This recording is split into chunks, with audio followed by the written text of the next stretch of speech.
அவர்கள் அங்கே தீபம் ஏற்ற வேண்டும் என்று தீர்ப்பளித்திருக்கிறார்கள். வழக்கமான ஆங்கிலேய மரபுப்படி இந்த தேசத்தில் தீர்ப்பு வழங்க மாட்டோம், சுதேசி பரிபாலன முறை என்கிற அடிப்படையில்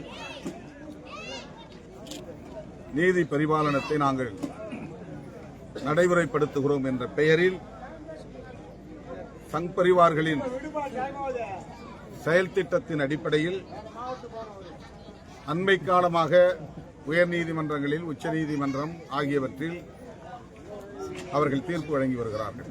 பாபர் மசூதி இடித்த வழக்கில் கூட ஆதாரங்களின் அடிப்படையிலோ சான்றுகள் சாட்சியங்களின் அடிப்படையிலோ சட்டத்தின்படி நிகழ்த்தப்பட்ட வாதங்களின் அடிப்படையிலோ வழங்கப்பட்ட தீர்ப்பு அல்ல. பெரும்பான்மை இந்துக்கள் இந்த இடத்தில் கோவில் கட்ட விரும்புகிறார்கள். எனவே இங்கே பாபர் மசூதியை இடித்த இடத்திலேயே ராமருக்கு கோவில் கட்டலாம் என்று தீர்ப்பு வழங்கினார்கள்.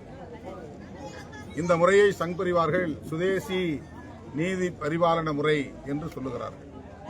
அதைத்தான் திருப்பரங்குன்றம் தீப வழக்கிலும் அவர்கள் கடைபிடித்திருக்கிறார்கள். இது மிகவும் ஆபத்தான ஒரு அணுகுமுறை. தமிழ்நாடு அரசுக்கு நீதித்துறை ஒரு நெருக்கடியை திட்டமிட்டு உருவாக்கியிருக்கிறது. சட்டம் ஒழுங்கு பிரச்சனையை உருவாக்கக்கூடிய வகையில் நீதித்துறையை சார்ந்தவர்கள் தான் செயல்பட்டு இருக்கிறார்களே தவிர தமிழ்நாடு அரசு அல்லது ஆட்சியாளர்கள் செயல்படவில்லை. தமிழ்நாட்டு மக்கள் இதை புரிந்து கொள்ள வேண்டும். சங் பரிவார்கள் ஒவ்வொரு செயல் திட்டமாக இங்கே நடைமுறைப்படுத்த முயன்று வருகிறார்கள். அவர்கள் அதிகார வலிமை பெற்றுவிட்டால் இன்னும் நிலைமை மோசமாகும். இதை தமிழ்நாட்டு மக்கள் விழிப்போடு இருந்து தடுத்திட வேண்டும் என்று விடுதலை சிறுத்தைகள் கட்சியின் சார்பில் வலியுறுத்துகிறோம். திராவிட முன்னேற்றக் கழகத்தின் தலைமையிலான மதசார்பற்ற முற்போக்கு கூட்டணி மட்டும்தான் ஒரு கூட்டணி என்கிற வடிவத்தை பெற்று நீண்ட காலமாக வலிமையோடு இயங்கி வருகிறது. திமுக அல்லது திமுக தலைமையிலான கூட்டணி கட்சிகளை எதிர்க்கிறவர்கள் இன்னும் சிதறியே கிடக்கிறார்கள் என்பதுதான் உண்மை.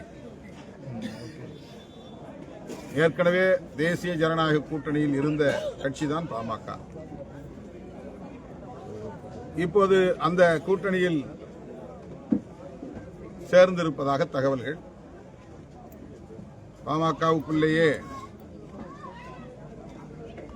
இன்னும் உட்கட்சி முரண் தீர்ந்த பாடில்லை. இந்த நிலையில் அதிமுக பாமக எங்கள் அணிக்கு வந்துவிட்டது என்று மார்த்தட்டிக் கொள்கிறது.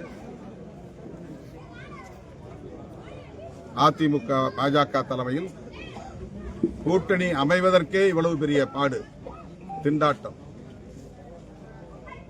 எல்லா கதவுகளையும் திறந்து வைத்திருக்கிறார்கள். அவர்களோடு ஏற்கனவே பயணித்தவர்களே அவர்களோடு இணைவதற்கு தயக்கம் காட்டுகிறார்கள்.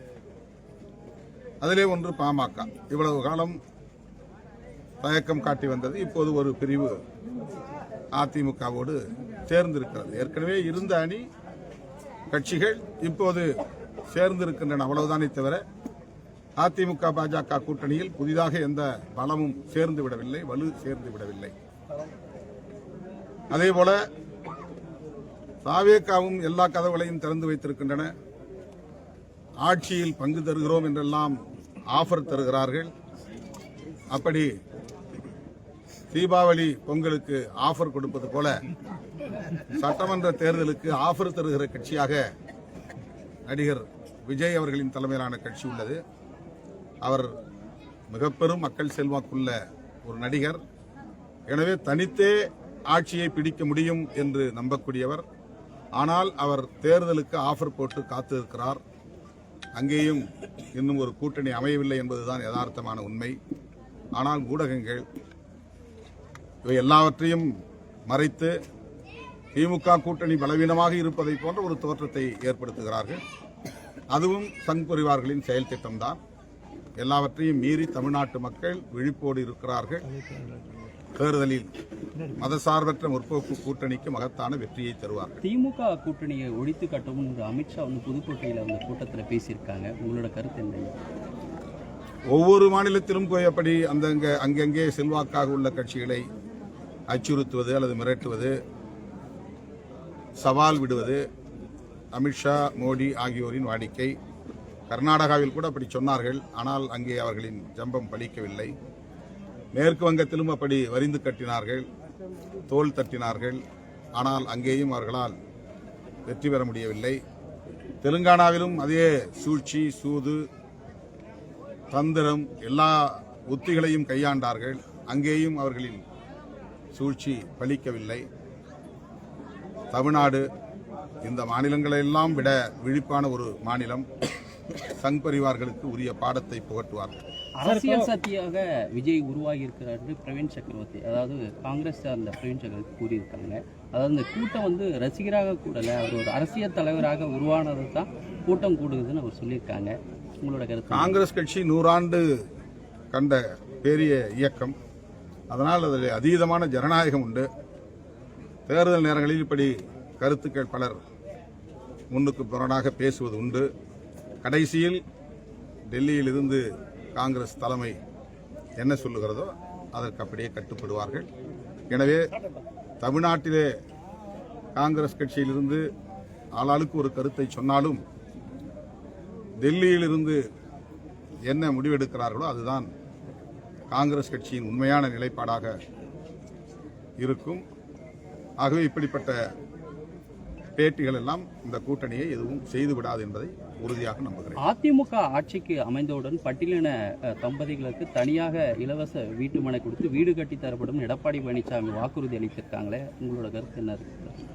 கடந்த தேர்தல்களிலெல்லாம் பட்டியலின மக்களை பற்றி கவலைப்பட்டதாக தெரியவில்லை. இப்படி அறிவிப்புகள் செய்ததாக தெரியவில்லை. இந்த தேர்தலில் பட்டியலின மக்களின் வாக்குகளை பெற வேண்டும் என்பதற்காக இப்படிப்பட்ட சில அறிவிப்புகளை செய்யும் நிலைக்கு அதிமுக வந்திருக்கிறது.